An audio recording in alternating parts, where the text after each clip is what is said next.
to have the students here in person. For one thing, it's a lot easier to teach that way. It's a lot easier to get instant feedback when you can like glance out at the class and see their facial expressions and everything. And I also think it was just really great, like, for the community. It made everybody feel like welcome and like they were part of something and want to help each other along as they were going.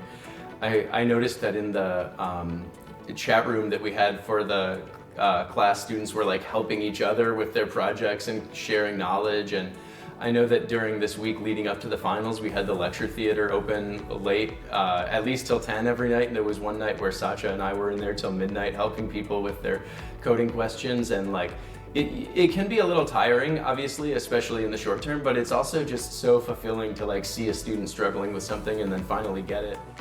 The philosophy around being in person and being able to look someone in the eye when you're teaching some material, get a feeling in the room if people are getting it. You know, you can see their eyes light up, or you can see kind of people like, you know, question it, where I can literally see someone raise their hand and have them, you know, talk to me face to face, and I can, you know, step with them outside in the hallway and cement an idea that they were not certain about. Like, this is really amazing. And I think that people are gonna leave here with friends that they have all around the world. Like, I can't imagine that, you know, these people are not gonna come and see each other again. And it's nice to kind of know, like, oh, you know, I'm in London, oh, I'm in Brazil, or I'm in here. Like, I have a friend, someone I know, someone I worked with, someone I spent a month with learning, and, you know, I can say hi to them and, you know, hang out with them.